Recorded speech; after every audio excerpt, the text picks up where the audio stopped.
This class will focus on the functions of the human resource development section within a business. Human resource development being a section of the human resource management department. At least that's the way we're going to view it. Now, in the class we'll talk about the functions of the HRD department or the HRD section and the roles and responsibilities of the HRD professionals. So let's start by looking at the functions of HRD, Human Resource Development. Over recent years, HRD has become an important function in business. Over the years, the role of training within the business, within a business, has changed. It's now seen important to invest in the workforce and to recognize that the workforce are a resource within the business and that their productivity will ultimately determine the survival or the growth path of the business. So HRD has become a very important function within business.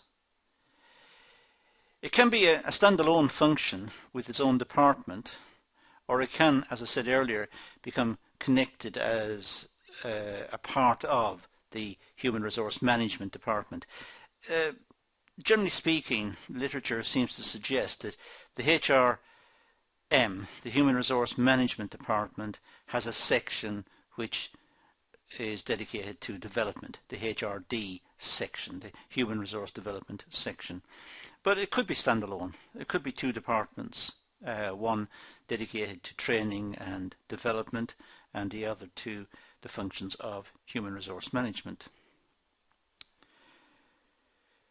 In recent years, human resource development has developed and shaped its functions in accordance with organisational needs.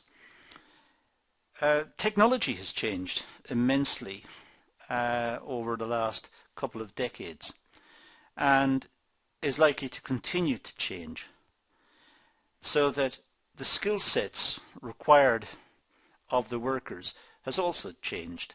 What employers need workers to be able to do has changed, and this means that there is much more emphasis now on training. Workers are trained on the job, they're trained in the specific functions of the business, as well as having good overall training in a generic sense, coming from school, from college or from university. They have good overall generic skills, but the company needs to develop the specific skills that are required for its processes. And there's a greater emphasis on this now in the literature. Let's look at the so-called ASTD model. This is the American Society for Training and Development, and it sponsored a study by Pat McLagan. Now, McLagan, his study is important in the context of what we're going to do, so we're going to look at this one in a little more detail. The purpose of the study was to identify the HRD roles and responsibilities that are needed to help human resource departments to function effectively. In other words, what McLagan was looking at was what are the roles of a HRD, of the Human Resource Development Department. What should it do and what are its responsibilities? Should it be its responsibility to ensure the efficiency of the workforce, to ensure that the workforce have the appropriate skills and competencies? Should it engage in testing to see if the workforce are suited to the tasks that they have been given? So what are the responsibilities? What are the roles of the HRD section? And how do they fit also with the Human Resource Management Department? Now, the study revealed that there are 4 factors that affect the development of human resource development. According to this study, there are 4 factors that affect the development of HRD. First of all, it's recognition of the need for diversity in workforces. There must be diversity. There must be a range of skills, a range of people, so that the people are able to communicate and exchange ideas. Now, diversity can be within particular skills, diversity of skills within a department, diversity of departments, all with different skills, but able to communicate and talk to each other so that ideas are flowing freely around the organization. So there needs to be diversity, there needs to be differences in the workforce. And the differences, generally speaking, are in terms of experiences, education, training, but they also could be in life terms, differences in lifestyles, different cultures, people coming from different cultures. But this overall diversity means that there's a whole range of ideas floating around the organization, people seeing situations differently, and as a consequence there's a more cognitive approach to working, a more thinking approach to working, a more thinking and thoughtful approach to performing tasks, and a constant quest for improvement, because different people are seeing it differently. If all the workforce were homogeneous, if they were all the same, there wouldn't be this cross-fertilization of ideas. There wouldn't be this cross-fertilization, as I said, of opinions about the most appropriate or the most effective way to function or to perform tasks. So diversity in the workforce was the first outcome of the McLagan study. This was one of the big findings of the study. The increase of knowledge work requires people to work independently. We're moving towards knowledge work all the time. The advent of computer networks and the proliferation of computerization within industry, within commerce, the instantaneous responses that can be had, the queries that can be posed and answered very quickly, even on the internet. So individuals can work much more independently.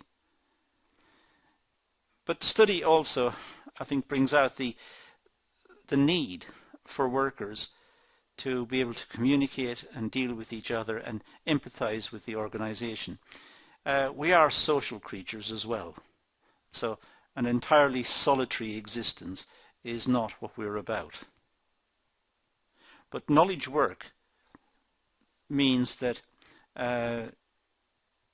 people are required to work independently, and the capacity to work independently is important.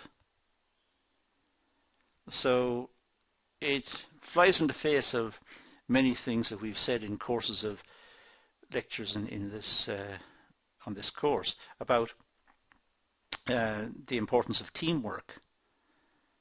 Well, teamwork is important, but knowledge work tends to be more solitary, and a balance has to be found between its requirements and those of the social nature of people.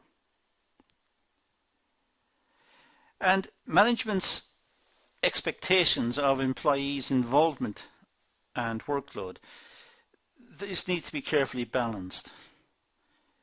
Management may want a lot, but it's not practical. People are not machines. They should work fairly, and they should work within their capacity.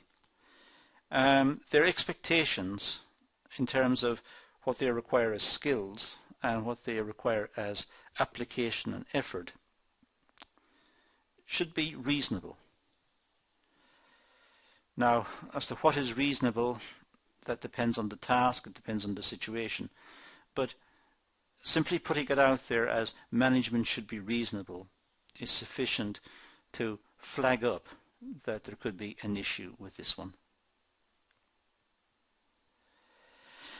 Workplace legislation also needs to be taken into account.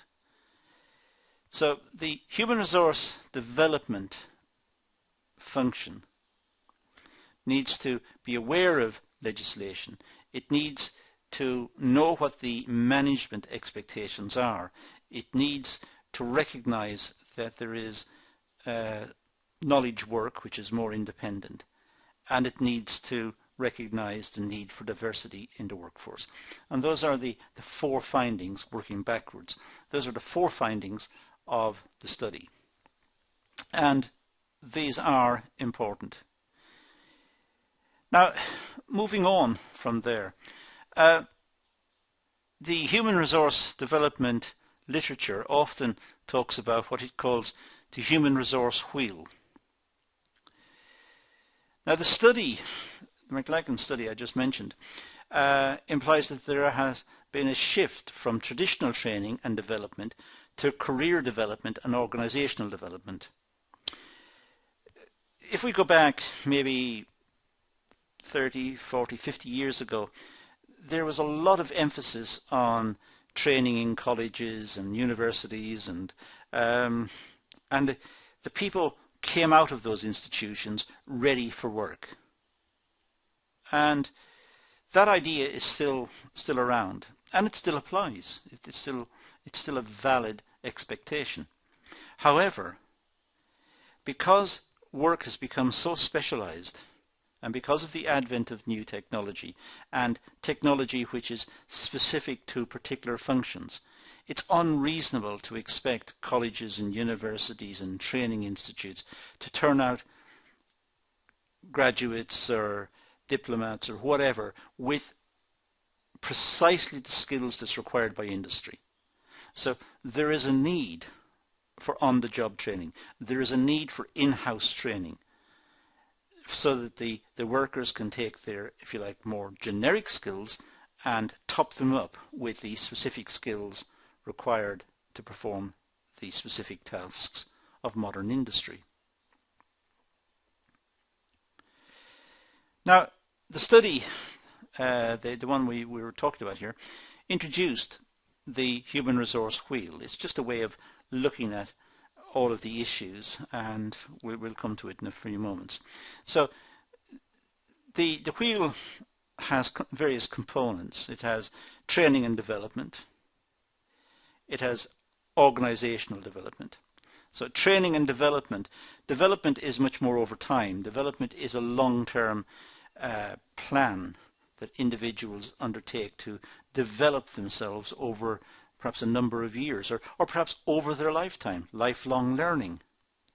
Whereas training tends to be more specific, a particular skill. They're trained to do a particular task, to do a particular job. That's training. Training tends to be much more short-term, development over a long period. We've also got, in the resource wheel, organizational development. Organizations do develop.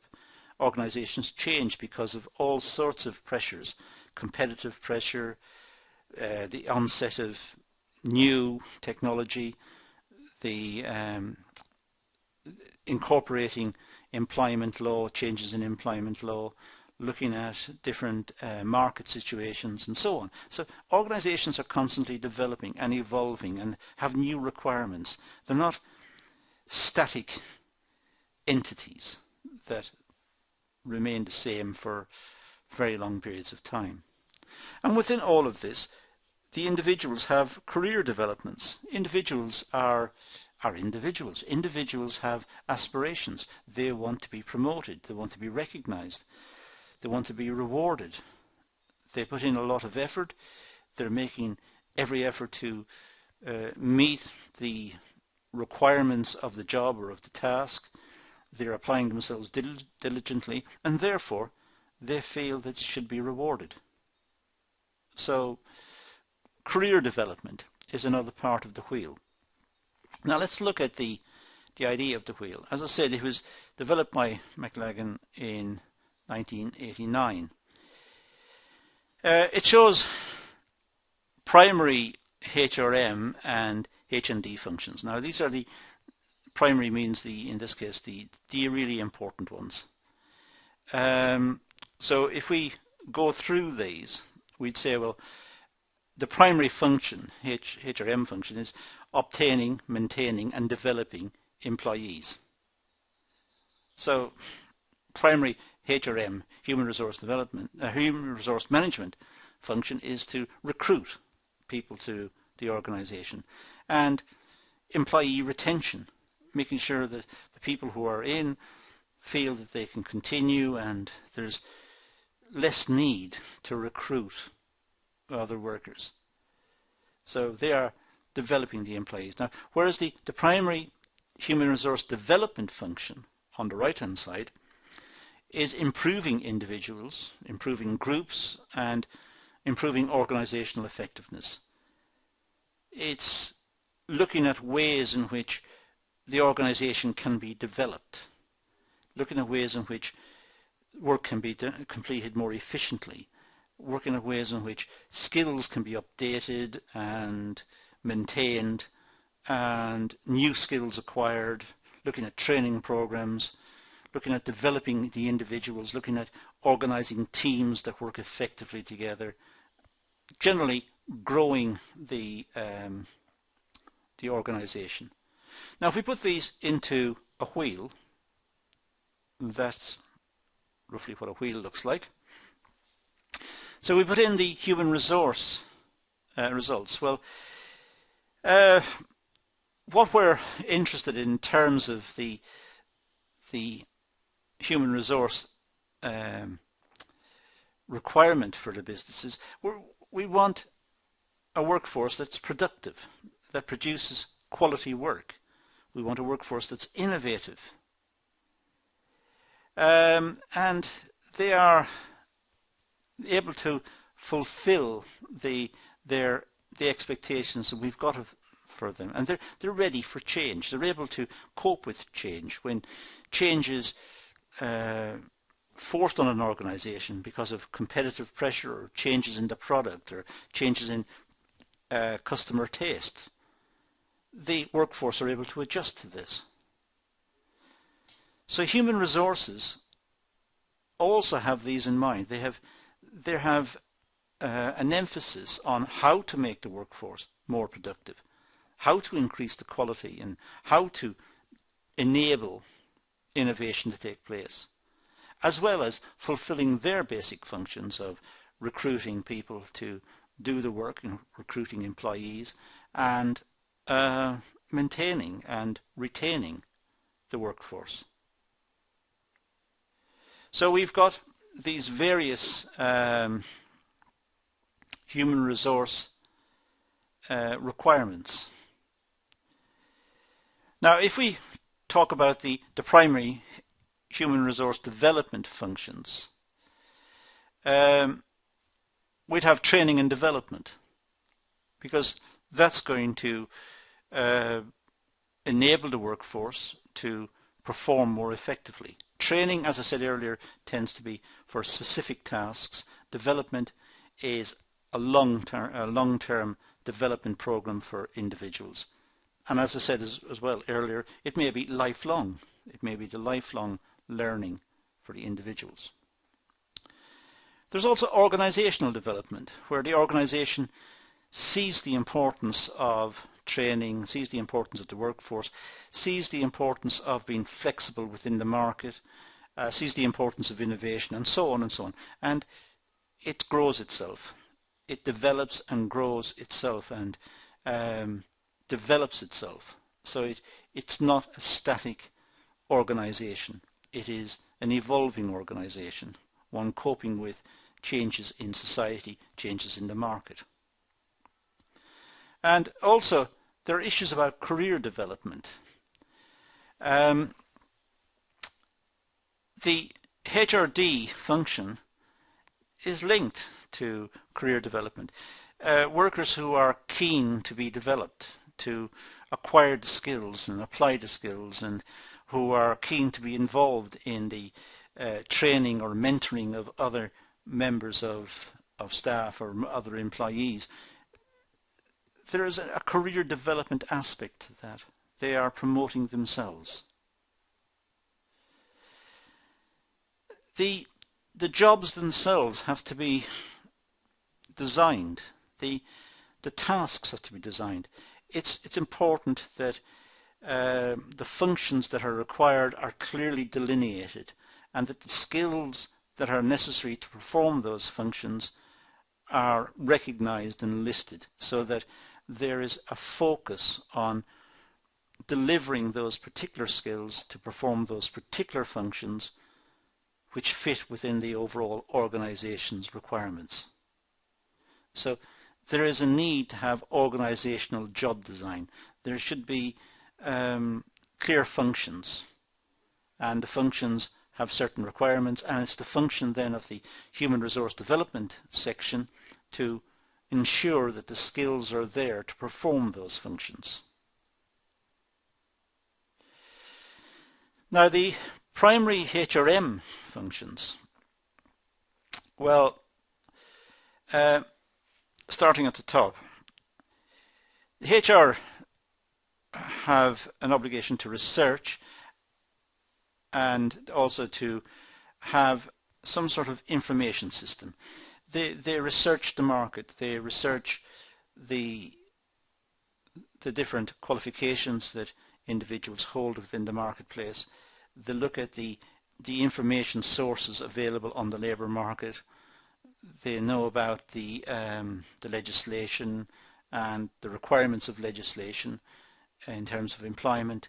So it's a research and it's an information system. So the HR department is an information system. But it should also have an active role in things like dealing with labour relations. When there is a grievance, when people feel that they are not being treated fairly, the HR department should look carefully into the nature of the grievance, look into what caused it, and see what is fair. Try to get a reasonable outcome, one that accommodates the requirement of the employee, and one that's also fair to the institution, fair to the company, that there is a balance to be struck, and all the sides to the issue can feel that they've been served well by the intervention of the HRM, by the intervention of the Human Resource Management section.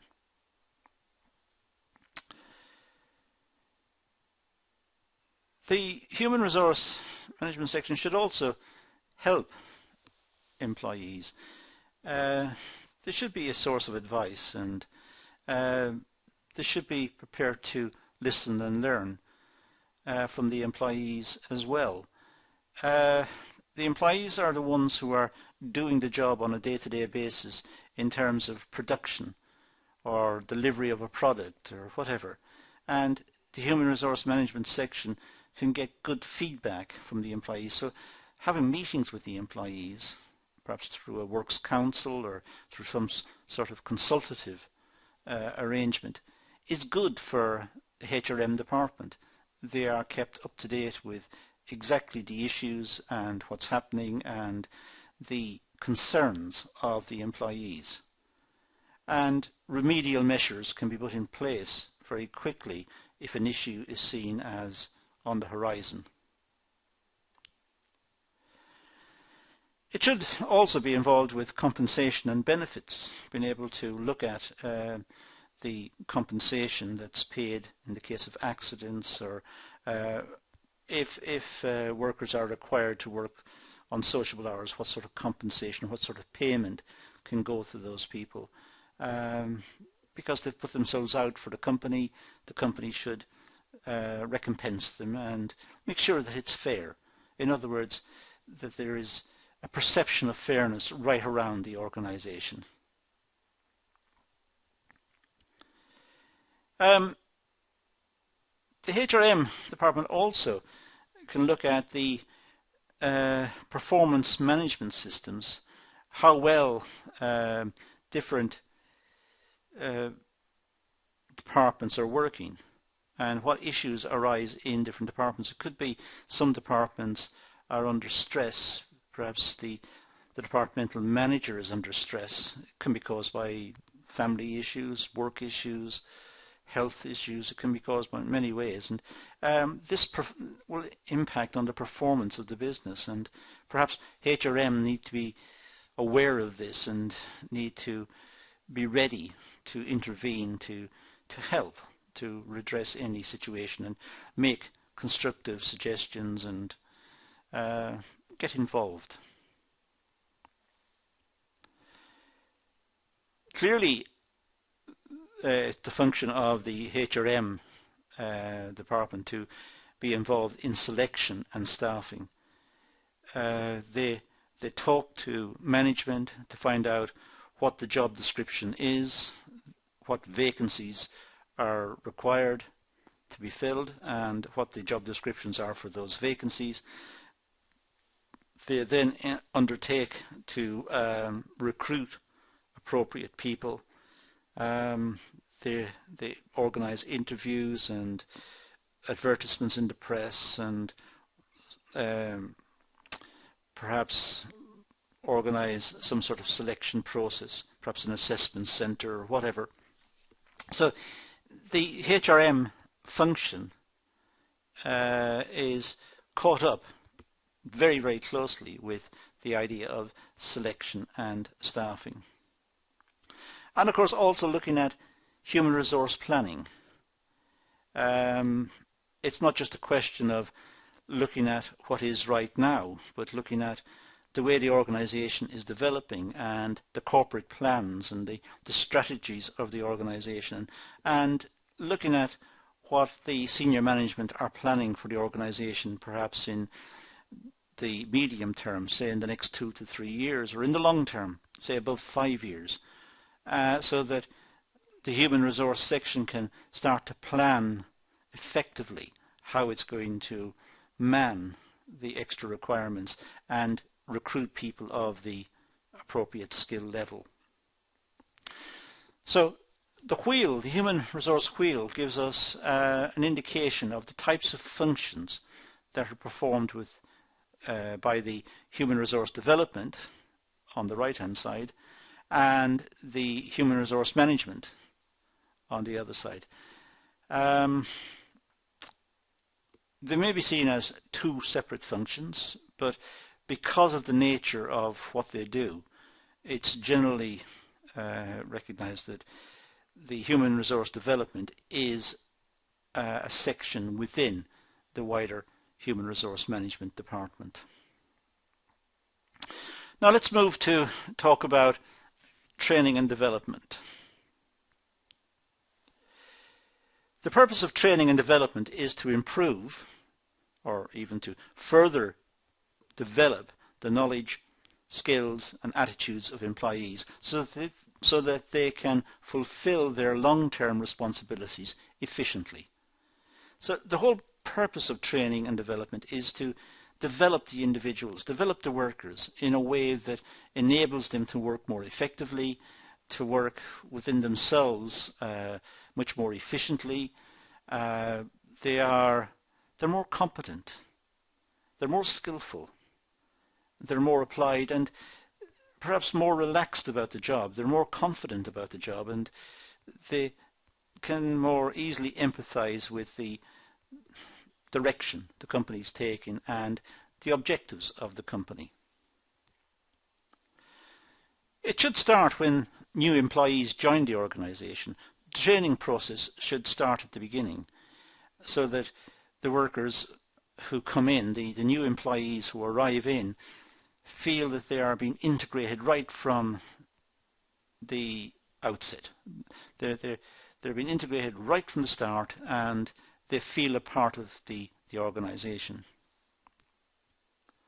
This is usually referred to as employee orientation and skills training. It's important that the employees coming in understand the culture of the business, the way the work is conducted, the way communications work within the business, the role of technology, the nature of the product, the types of customer they've got, the issues that they're likely to encounter, the problems they're likely to encounter. So they feel that it's all been well thought out and the company is professional about the way it goes about organising itself and dealing with its workforce. Activities typically involve employee training. For example, as I said earlier, looking at the norms and values of the business, looking at the culture of the business, and also to establish relationships. Relationships, new workers, new employees arriving in, maybe a number of them, they will all feel something in common. So they will start to form relationships, to start to talk to each other and share experiences and get to know each other.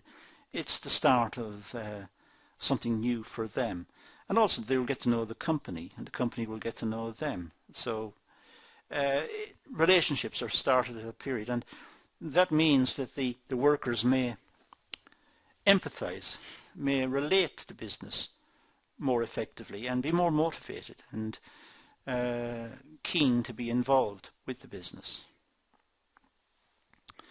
And also, of course, and finally, they are inducted into their particular job role. They will be given some instruction about the type of work they'll be doing and why that work is important, emphasized the positive. Why it's important? Because all the jobs within a business are important. They all contribute towards the final product and towards a salary at the end of the month for each of the workers. So explaining the job role is important so that the workers can relate to it. Now, organisational development. This process is concerned with developing the organisation's effectiveness as well as the well-being of its members. So organisational development, this is the organisational development, that's developing the effectiveness of the organisation. It incorporates looking after the workforce, but it also looks after the organisation, tries to make the organisation more efficient, tries to look after the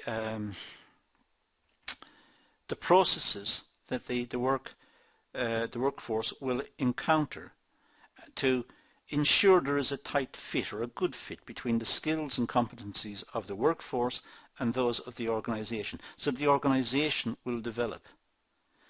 It is then the function of the marketing section to ensure that the product meets the customer requirements and the product is innovated, and the different departments will come into play. But the different departments are composed of people, and the people need to be developed, and there is a role for organisational development. The people are developed, and it's through the development of the people that the organisation develops and grows. Now, there is planned intervention within the organisation. Looking at the organisation's effectiveness means being involved with the organisation, knowing what's happening, knowing what the processes are and where the processes are deficient or where the processes are efficient. So there usually is planned interventions. Macro changes, for example, embedded to improve the effectiveness of the organisation. Macro change in this case means a change for the whole organisation. It applies right throughout the organisation. This could be a change in working hours, or it could be a change in working practices that applies to everyone. Sometimes the macro changes come about as a consequence of changes in government legislation. But it may not be involve an outside agency like the government. It may be a macro change that's simply applied to the whole organisation to try and increase efficiency, to try and increase effectiveness, and to develop the organisation. So it's depending on the nature of the organisation, depending on the nature of the product, it's some rule that applies to everyone. It's a macro change. Obviously there are micro changes which are focused on individuals and small group teams. The micro changes could be on individuals and how they function, perform, or where they fit in the organisation. Because as organisations develop, their functions will change. As technology develops, functions will change. So individuals must be ready to adopt change and to move with the requirements of the market, what the customers want as a final product, and also the requirements of the technology, because machinery and technical processes are not static. So individuals will need to change as well. For example, the introduction of employee involvement techniques. It may be that the company simply seeks feedback from the employees. It could be a type of quality circle where the employees are invited once a month or whatever, once a week, depends, generally speaking once a month. They're invited, some employees who are very enthusiastic are invited along to a meeting to give their opinions openly, freely, not structured, just a chat about what's happening in the business, how the work is going, what issues they perceive and what solutions they recommend. So there is involvement. The workers feel that they're being heard, and there is a forum for them to feed back into the organisation, and the organisation will develop as a consequence of this. It'll be more flexible towards its workforce, it'll produce a better product, the workers will be more motivated, there's a greater opportunity for innovation. It's seen as a good way forward. Now, career development. Well, this is a relationship between career development and training and development.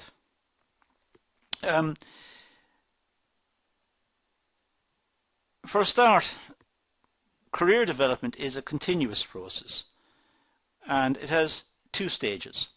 Career planning, establishing a career path through the guidance of a counsellor. Now, career planning is extremely important because it's important for the individual to work out what his or her skill set is at the moment and what skill set is required to get the position that they want. Their aspirations may be more than what they've got at the moment. They have ambitions, and these ambitions will only be fulfilled if they acquire extra skills, extra competencies, perhaps extra qualifications. So it's important that they have the input of experts and have advice regarding the direction and what is the most appropriate direction for them to develop so as to meet their aspirations. So they will have a career plan. And career management, how the organisation can help the employee career development. So the organisation will take the individual's aspirations, if the individual should make those known to the organisation, will take those aspirations and should try to facilitate those if at all possible, because clearly that person is interested in the organisation, trusts the organisation because it has confided his or her career ambitions, and the organisation should try to facilitate that and give the individual an opportunity to develop, attend courses, acquire specific skills, and also perhaps acquire some more generic skills, wider skills that would help him or her develop his or her managerial qualities. So there is career development, and that's an important issue. The aim of this stage is based on achieving the career plan. And generally speaking, people have career plans. It's what they want to do. It's when individuals are motivated about themselves to get better work, better conditions of employment, a better salary, a better way of life. And when they have got that aspiration, then it should link, ideally, to the aspirations of the business in terms of its own development. Because the business development and the individual career developments ideally should be in the same direction. And it should be promoting each other. The supervisor's role within human resource development. Well, supervisors are vital in the development of HRD programs and training initiatives. They provide, for example, orientation and training and coaching and career development. So supervisors are essential. These are individuals who watch the task being performed, make suggestions, make corrections to procedures, train the individual to perform the tasks. They ensure that the individual understands the task, they understand the different issues associated with the task. They become the supervisor, the person who knows the job. They have an expertise. So for example, let's say it was a new piece of software in the office. One person maybe become quite expert on this, and the organization may have sent that person on a training program before the software was installed on the office network. So that person has been trained to be, if you like, an expert in that software. Now when the software is installed on the network and everyone is expected to use it, that person is the obvious candidate to ask questions. If something is not understood, or if some aspect of the program can't be used for whatever reason, that person is the person who will deal with the issue. And of course, in dealing with the issue, everyone in the office will benefit from seeing what the solution was, and they will learn. So perhaps the next time round that situation will not arise, or if it does arise, they can fix it themselves. The size of the department has an influence on human resource development and its functions. For example, HRD within a small organization will be dependent upon supervisors and managers. In large organizations, the human resource development may be headed up by experts, by training experts, by people who have perhaps a sound academic background, but also have achieved high levels of competencies in training and program delivery. So they are likely to be the ones in charge in large organizations. In small companies, it's normally the managers and the foremen and people who have precise skills. But really, because they are the managers and the foremen and the people doing the job, generally speaking, they don't have a lot of time, so it's much more hit and miss as to the quality and the quantity of the training. Now, the conclusion. Well, HRD can be a function of HRM or a standalone department. That's what I said right at the outset. The main function of the human resource development is to improve the skills of the employees so as to meet the organizational needs through sufficient training and development initiatives. So HRD is there to meet organizational needs by developing the human resource, developing people, making sure that the people have got the appropriate skills and competencies to do the job effectively and to be efficient.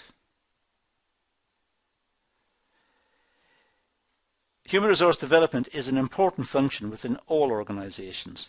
It's important to understand the human resource needs of the organisation and develop employees to meet those needs. It's important that companies recognise employees or workers as an important resource and invest in the resource. Invest in the development of the resource to ensure greater efficiency overall. There is no point in just having efficient machinery or efficient capital if the workforce are inefficient.